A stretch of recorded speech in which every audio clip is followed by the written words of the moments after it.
welcome in our chief football correspondent, a man that I met in Istanbul as well, as we were trying to both get food, but we didn't have passes to get food, so we were starving all night. Mr. Alex Crook, how are you, sir? Yeah, good evening. We both managed to get food in the end, didn't we? We did. We found a way. Can't keep us away from the buffets. We found a way. Look, it's going to be a busy, silly season of transfers. Let's start with a big one, and that's Manchester United in for Pickford, whilst Chelsea also want to replace goalkeepers. So we're starting with goalkeepers now. Yeah, Pickford makes sense in respect that I think he ticks a lot of the boxes that Erik Ten Hag is looking for, but all the time they've got David De Gea there, and I think he will sign a new contract. I was told it a week or so ago that that's just waiting to be signed off by the owners. Wow. Obviously, the Glazers are still the owners at this moment in time. I feel like their priorities are elsewhere. Pickford is a target, and I think Erik Ten Hag, if he had a blank checkbook, would love to sign him. But I think at the moment, United's priorities are number 9. We know that Mason Mount is a big priority as well. And maybe even another defensive midfielder. So it's a tricky deal to do. And I thought it was odd at the time that Jordan Pickford committed himself to a new long-term contract at Everton. At that stage, it looked like they could well end up in the Championship. So I didn't really get my head around that. And I wonder if he's almost handcuffed himself to Goodison Park by signing that contract. On the Man United one and players that should stay or should go, speaking to Faye Carruthers just now, and she spoke about Harry Maguire. Obviously, look, still gets the England call up, but barely plays for United, or barely starts anyway. Do you think he should be finding a new club, like for his own self? Like he could still stay at United and come off the bench week in, week out. Do you think he should be wanting to find a new club? Funnily enough, we were debating this with Stuart Pearce, among others, at Istanbul Airport, waiting to board the flight yesterday. And I'm very strong on this. I think Harry Maguire's race his run at Manchester United. I think when the manager is picking Luke Shaw, who isn't a centre-back, ahead of Harry Maguire, I think that tells you all you need to know. They may well sign another centre-back this summer. United, they're in for Kim Min-jae at Napoli, although, again, that could be a tricky deal to do financially. But Maguire clearly isn't part of the furniture under Ten Hag. And I think for his own career now, he needs pastures new. I'm not sure that staying in the Premier League actually is the best idea. I've been told that maybe fancy Serie A, following in the footsteps of the likes of Chris Smalling, and that might be a better move for Harry Maguire because the pace of the game is slower. He can escape the spotlight. If he was to go to West Ham or Tottenham and he was to flop there, then what's that going to do for his stock as far as England are concerned? But also, when we're talking about England, Gareth Southgate gets a lot of stick, doesn't he, for keep picking a player who isn't selected regularly for his club in the starting lineup. He's never let England down. I go along with that. But there will come a time, surely, when Southgate has to say to Maguire, well, you need to be playing. I can't keep picking you if you're not playing minutes for your club. Yeah. Alex, do you think there's a problem here with a player like Harry Maguire? When he's been signed for so much money, it's very difficult for the club to then sell that player and recoup any sort of significant percentage of the money that they initially spent. Everybody knows it's become sort of a famous urban line now that Harry Maguire, 80 million, it's the sum that is used now to compare any transfer. Do you think that Manchester United are going to struggle to get rid of him because they're going to be so desperate to secure at least a significant percentage of the fee that they originally paid? It's a big problem. And if you look at Manchester United over the last 7 or 8 years, they've been very bad sellers. The fact that Phil Jones has only just left the football club at the end of his contract probably is testament to that.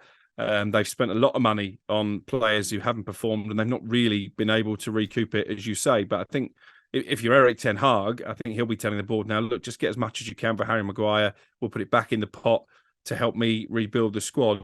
But there are FFP implications with that as well. In terms of, if you buy a player for £80 million and you sell him for 25, it doesn't look great on the balance sheet, does it? Let's switch to Spurs. Ange Postecoglou, obviously the new manager, it's like he's going to be busy in this window as well. There's talks of David Raya coming in from Brentford. Brentford are going to stand firm on their valuation of him. James Maddison potentially coming into the club as well. What can you tell us? Yeah, I think both of those are definite goers. I think David Raya has made it pretty clear to Brentford that he won't sign a new contract, that he fancies this move to Tottenham, but Brentford so far have been steadfast in their valuation. They want £40 million. We have to remember, it is only June the 12th. The window's not even open yet, so Brentford certainly aren't in a position where they need to panic. I think this one could run for a little while longer yet, unless Tottenham match that valuation. And it's a similar story with James Maddison in some ways. Leicester are playing hardball. They want up to £60 million for him. It's a lot of money for a player relegated into the Championship, but he is an England international. The two clubs we know are keen are Tottenham and Newcastle. I've seen one or two whispers today that maybe Newcastle leading the race not sure that's totally the case. I think Maddison fancies a move to Tottenham, fancies a move to London, and Postecoglou is really keen on him. Newcastle aren't going to spend the type of sums that maybe they'd be expected to this summer, having qualified for the Champions League, because they've got that Saudi backing. They're still going to cut their cloth accordingly.